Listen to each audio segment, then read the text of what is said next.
Secret fighter episode 29। Hotel में लड़ाई। सब लोग काव्या के पास जाते हैं और उसे एक टेबल पर बैठाती हैं। तब सोनम कहती है, क्या हुआ काव्या, तुम रो क्यों रही हो? ये सुनकर काव्या कहती है, जब मैं वॉशरूम से बाहर आ रही थी तब एक आदमी मुझे रोककर मेरी कीमत पूछ रहा था, और जब मैं उससे बिना कुछ बोले आने लगी तो उसने जबरदस्ती मुझे किस करने की कोशिश करने लगा, इसलिए उसे मैंने एक थप्पड़ मारकर यहां आने लगी। तो वो 8-10 लोगों के साथ मुझे ढूंढ रहा है। ये सुनकर गौतम अपना इंप्रेशन बढ़ाने के लिए कहता है, काव्या अब तुम टेंशन मत लो, मैं यहां हूं ना, तुम्हें कुछ नहीं होगा। तब दिव्या भी कहती है, तुम चुप हो जाओ, यहां तुम सुरक्षित हो। तभी उस कमरे का दरवाजा खुलता है और वहां 10-12 लोग आ जाते हैं। जब काव्या उस आदमी को देखती है तो डर से दिव्या का हाथ पकड़ लेती है। ये देखकर दिव्या कहती है, रिलैक्स, कुछ नहीं होगा। तब वो वीर को देखती है जो मस्त होकर वाइन और स्नैक्स का मजा ले रहा था। ये देखकर दिव्या उसके कान में कहती है, तुम क्या कर रहे हो, इसकी मदद करो। इस पर वीर कहता है, ये सब उन लोगों का मैटर है, मैं कुछ नहीं कर सकता। इतना बोल वो अपने खाने पीने पर ध्यान देने लगता है। ये देखकर दिव्या को अंदर से बहुत गुस्सा आता है, पर वो कुछ कहती उससे पहले ही कमरे में आया आदमी काव्या को देखकर कहता है, मुझे वो लड़की चाहिए, बाकी मुझे किसी से मतलब नहीं है। ये सुनकर गौतम कहता है, तुम लोग कौन हो? अगर तुम अभी यहां से नहीं निकले तो तुम्हारे लिए अच्छा नहीं होगा। ये सुनकर उन सब का लीडर कहता है, ए बच्चे, इस मामले से दूर रहो, तुम्हें पता है मैं कौन हूं। इस पर गौतम कहता है, शायद तुम मुझे नहीं जानते। इस पर वो आदमी हंसते हुए कहता है, तुम हिम्मत सोरेन को डराने की कोशिश कर रहे हो। ये नाम सुनकर सब डर जाते हैं। तब गौतम कहता है, भाई हम सब यहाँ खाने के लिए आए हैं, यहाँ जो भी हुआ प्लीज भाई जाने दो। इस पर वो कहता है, जाने दूं, इस लड़की ने मुझ पर हाथ उठाया है, इसे ऐसे जाने तो नहीं दूंगा। अगर तुम लोग बीच में आए तो बाकी तीनों लड़कियां भी यहां से जाएगी। उसके बाद हिम्मत सोरेन एक आदमी को कहता है, उस लड़की को लेकर चलो। ये सुनकर वो आदमी काव्या की ओर बढ़ने लगता है। ये देखकर काव्या वीर के पीछे आ जाती है। तब वो आदमी वीर के पास जाता है और कहता है, हट बे। इतना बोल वो वीर जो ड्रिंक हाथ में लिए हुए था उसे वीर के हाथों से छीनकर फेंक देता है। इतना बोल वो आदमी काव्या को पकड़ने के लिए हाथ बढ़ाता है। तभी वीर उसे पकड़कर टेबल पर पटक देता है और कहता है, तुमने मेरी ड्रिंक क्यों गिराई? मैंने तुम्हारा क्या बिगाड़ा था? ये देखकर दिव्या के होठों पर मुस्कान आ जाती है और वो काव्या के पास जाकर कहती है, अब तुम्हें टेंशन लेने की कोई जरूरत नहीं है, वीर सब संभाल लेगा। वहीं हिम्मत सोरेन अपने आदमी को टेबल पर पड़े देखकर कहता है, ए लड़के, तुम नहीं जानते कि मैं कौन हूं और तुमने मेरे आदमी को मारने की गुस्ताखी की। ये सुनकर वीर कहता है, तू जो कोई भी हो, मुझे इससे कोई मतलब नहीं। इसने मेरा ड्रिंक क्यों गिराया? इतना बोल वीर उस आदमी के हाथ को पकड़कर कहता है, इसी हाथ से तुमने ड्रिंक गिराई। इतना बोल वो वहां पड़े फॉग को उस आदमी के हाथ में घुसा देता है। ये देखकर सब हैरानी से वीर को देखने लगते हैं। वहीं हिम्मत सोरेन कहता है, तुमने मेरे आदमी के साथ ये क्या किया? अब तुम्हें इसकी सजा मिलेगी। उसके बाद वो कहता है, इसे जान से मार दो और सब लड़कियों को लेकर चलो। ये सुनकर सब वीर को मारने के लिए बढ़ते हैं। ये देखकर वीर मुस्कुरा देता है। उसके बाद वो दिव्या से कहता है, सबको एक साइड कर लो। ये सुनकर दिव्या अपने सभी दोस्तों को एक कोने में आने को कहती है। उसके बाद वीर दूसरा फॉक उठाता है और तैयार हो जाता है।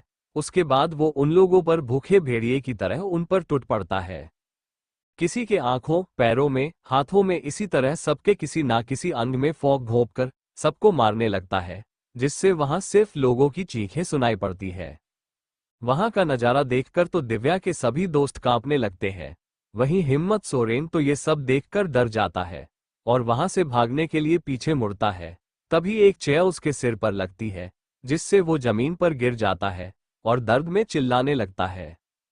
उसके बाद वीर उसके पास जाता है और उसे पकड़कर टेबल पर पटक देता है, जिससे टेबल टूट जाता है।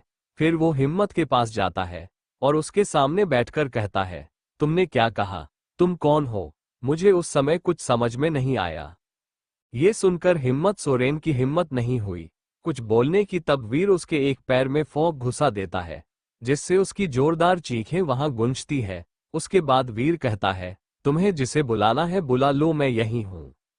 ये सुनकर हिम्मत कहता है, भाई माफ कर दो, अब से ऐसी गलती नहीं होगी। ये सुनकर वीर कहता है, गुड बॉय, अब से कभी भी मेरे खाने पीने की चीजों को नुकसान नहीं पहुंचाना। उसके बाद वीर उसके पॉकेट से पैसे लेकर कहता है, ये मेरे खाने का। तब वहां होटल का मैनेजर आ जाता है और वहां का नजारा देखकर दंग रह जाता है। और जब उसकी नजर घायल हिम्मत सोरेन पर जाती है तो वो और चौंक जाता है और मन ही मन कहता है, अच्छा हुआ इसके साथ इसने नाक में दम कर दिया था। जब वीर की नजर उस पर जाती है तो कहता है, तुम यहाँ के मैनेजर हो? इस पर वो हाँ कहता है। तब वीर कहता है, यहाँ कितना नुकसान हुआ है? ये सुनकर मैनेजर कहता है, इसकी कोई जरूरत नहीं है सर। ये सुनकर वीर कहता है, मैंने कुछ पूछा है? ये सुनकर मैनेजर चारों तरफ देखकर कहता है, लगभग 5 लाख। ये सुनकर वीर हिम्मत के पॉकेट से बैंक कार्ड निकालता है और कहता है, इसका पासवर्ड। ये सुनकर हिम्मत बता देता है। तब वीर कहता है, यहां जितना भी नुकसान हुआ है उसका बिल और इस रूम और खाने का बिल काट लो और इन सब को बाहर लेकर जाओ। कुछ समय में वहां से सब कुछ साफ हो जाता है। तब काव्या वीर के पास आकर उसके सामने हाथ जोड़कर कहती है, थैंक यू भाई, अपनी मेरी इज्जत बचा ली। ये सुनकर वीर कहता है, भाई भी कहती हो और थैंक यू अगर भाई कहा है तो एक भाई का फर्ज होता है अपनी बहन की रक्षा करना। उसके बाद वीर एक कार्ड देकर कहता है, तुम्हें जब भी किसी भी हेल्प की जरूरत हो बस इस नंबर पर फोन करके अपना नाम बता देना, मदद तुम्हारे पास पहुंच जाएगी। ये सुनकर काव्या वीर के गले लग जाती है। तब वीर उसे अलग करते हुए उसके कान में कहता है, तुम्हें देखकर कोई गुस्से में मुझे घूर रही है। ये सुनकर काव्या तुरंत दिव्या की तरफ देखती है, जिसे गुस्से में देखकर काव्या मुस्कुराने लगती है। वहीं बाकी सब तो अभी भी शौक में बस वीर को देख रहे थे। तभी वहां पुलिस आ जाती है और एक लेडी इंस्पेक्टर नंदिता दास कहती है, यहां अभी उन लोगों को किसने मारा? ये सुनकर वीर कहता है, हेलो ब्यूटीफुल, तुम्हें तो मॉडल होना चाहिए, पुलिस में क्या कर रही हो? ये सुनकर नंदिता वीर के कॉलर पकड़कर कहती है, तुम अपनी लिमिट में रहो वरना जेल में बंद करके सब थरकीपना उतार दूंगी। उसके बाद वो कहती है, ये सब किसने किया? इस पर वीर कहता है, मैंने किया है। ये सुनकर नंदिता कहती है, ओ तो तुम ही हो, चलो अच्छा है, तुम्हारा शौक थाने में उतारती हूँ। ये सुनकर वीर कहता है, जल्दी चलो, मैं आज तक जेल नहीं गया हूँ। ये सुनकर नंदिता के बगल में खड़ा हवलदार कहता है, मैडम ये मुझे कुछ ठीक नहीं लग रहा है, सोच लो। ये सुनकर वो गुस्से में हवलदार को देखती है तो वो वीर को लेकर चला जाता है। तब दिव्या कुछ कहती उससे पहले ही वीर ने कहा, तुम सब घर जाओ और काव्या तुम मेरी फिक्र मत करो, बस उस नंबर पर फोन करके कहना वीर पुलिस स्टेशन में है, उसके बाद तुम आराम से घर चले जाना। उसके बाद वीर पुलिस के साथ वहां से चला जाता है। उसके जाने के बाद काव्या तुरंत उस नंबर पर फोन लगाती है। कुछ रिंग के बाद फोन उठता है। तब उधर से आवाज आती है, प्रॉब्लम क्या है? ये सुनकर काव्या कहती है, वीर को पुलिस स्टेशन लेकर गए हैं। ये सुनकर उधर से आवाज आती है, थैंक यू संपर्क करने के लिए। उसके बाद फोन कट जाता है। ये देखकर काव्या कंफ्यूज हो जाती है। तब दिव्या कहती है, क्या हुआ काव्या, क्या कहा? ये सुनकर काव्या कहती है, उधर से उसने प्रॉब्लम पूछी और जब मैंने बताया तो उधर से कहता है, संपर्क करने के लिए धन्यवाद। ये सुनकर दिव्या भी टेंशन में आ जाती है और वो तुरंत देव को फोन करके सब कुछ बता देती है। फिर वो कुछ सोचकर किंजल को फोन करके सब बता देती है।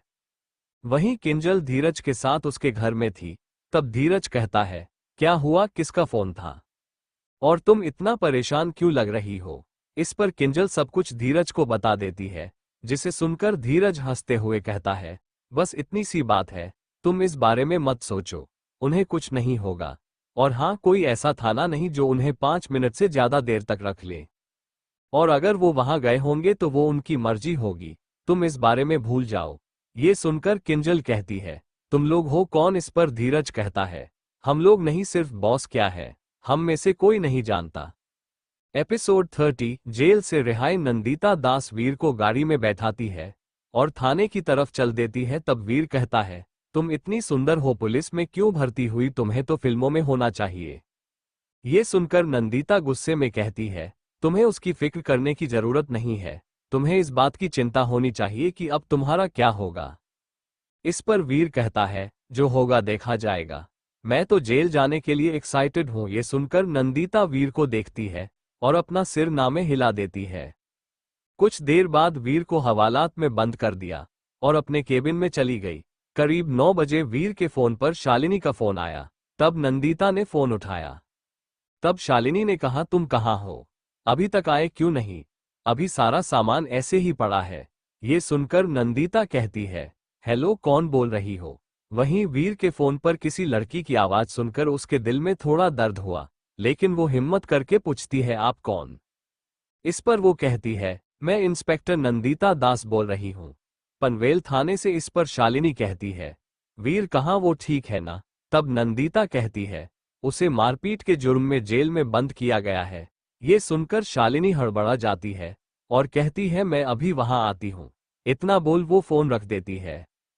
करीब 1 घंटे बाद शालिनी थाने में आ जाती है और वो एक हवलदार से कहती है, मुझे वीर से मिलना है। इस पर वो हवलदार उसे लेकर नंदिता के पास चला गया। तब नंदिता कहती है, तुम कौन हो? इस पर वो कहती है, शालिनी। तब नंदिता कहती है, तुम्हारा वीर से क्या संबंध है? तब शालिनी कहती है, वो मेरा दोस्त है और हम दोनों डॉन बॉस्को कॉलेज में टीचर हैं। ये सुनकर नंदिता उसे लेकर वीर के पास आती है और जब नंदिता अंदर के नज़ारे को देखती है तो हैरान हो जाती है, क्योंकि वीर अंदर मौजूद लोगों से अपना मालिश करवा रहा था। ये देखकर नंदिता गुस्से में कहती है, ये सब क्या हो रहा है? ये सुनकर सब रुक जाते हैं। तब वीर अपनी आंखें खोलकर देखता है तो सामने उसे शालिनी दिखाई पड़ती है। ये देखकर वीर खड़ा होकर गेट के पास आता है। उसके बाद कहता है, शालिनी, तुम यहाँ क्या कर रही हो? तब शालिनी कहती है, आज तुमने वादा किया था कि तुम सामान शिफ्ट करने में मदद करोगे। ये सुनकर वीर कहता है, सॉरी, मैं भूल गया था, लेकिन कल सुबह करेंगे। और हाँ, तुम टेंशन मत लो और घर जाकर आराम करो। मैं कल सुबह आकर मिलता हूँ। ये सुनकर शालिनी कुछ कहती तभी वीर कहता है, मैंने कहा ना कि मुझे कुछ नहीं होगा। ये सुनकर शालिनी वहां से चली जाती है। तब नंदिता कहती है, बड़ा घमंड है, अपने आप पर मैं भी देखती हूँ, तुम यहां से कैसे बाहर जाते हो? ये सुनकर वीर बस मुस्कुरा देता है। ये देखकर नंदिता चिढ़ जाती है। तभी वहां कमिश्नर आ जाता है, जिसे देखकर नंदिता उन्हें सल्यूट करती है और कहती है, सर आप यहाँ। वहीं कमिश्नर नंदिता की बात को इग्नोर करके वीर के पास जाकर कहते हैं, आप वीर सिंह राठौड़ हैं? इस पर वो हाँ कहता है। ये सुनकर कमिश्नर एक हवलदार से कहता है, गेट खोलो। ये सुनकर वो गेट खोल देता है। तब कमिश्नर कहता है, आप जा सकते हैं और हमारी तरफ से जो भी दिक्कत हुई इसके लिए मुझे माफ कीजिएगा। इस पर वीर कहता है, कोई बात नहीं, मुझे अच्छा लगा, तो मैं अब चलता हूं।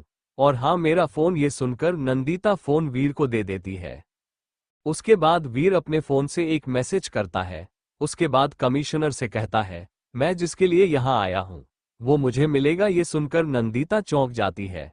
वहीं कमिश्नर एक फाइल वीर को देते हुए कहते हैं, ये रहा। तब वीर उस फाइल को लेता है और कहता है, गुड वर्क कमिश्नर साहब, अब मैं चलता हूं। तभी वहां एक गाड़ी आकर रुकती है तो वीर उसमें बैठकर निकल जाता है। उसके जाने के बाद नंदिता कहती है, सर इसे आपने जाने क्यों दिया? इस पर कमिश्नर कहता है, मुझे होम मिनिस्ट्री से फोन आया था कि जितना जल्दी हो उसे जेल से रिहा करो, तो मैं यहां आ गया। इस पर नंदिता कहती है, मगर वो है कौन? इस पर कमिश्नर कहता है, तुम्हें याद है कुछ दिन पहले हमने कुछ लोगों को एक क्लब से गिरफ्तार किया था? उस समय भी ऐसा ही हुआ था, ऊपर से ऐसा ही ऑर्डर आया था। तब नंदिता कहती है, मगर उस केस से इस आदमी का क्या संबंध है? इस पर वो कहते हैं, मुझे नहीं पता, पर इससे जितना हो सके दूर रहना। इससे पंगा लेना हम सब पर भारी पड़ सकता है। इस पर नंदिता कहती है, आपने उसे कौन सी फाइल दी? ये सुनकर वो कहता है, मुझे नहीं पता, बस वो मेरे पास भेजा गया था और मुझे खोलने से मना किया गया था, इसलिए मुझे नहीं पता है कि उसमें क्या था। अब आगे क्या होगा इस कहानी में? आखिर उस फाइल में क्या था जिसे कमिश्नर ने वीर को दिया था? आखिर वीर के दिमाग में क्या चल रहा है? इन सभी सवालों के जवाब जानने के लिए सुनते ये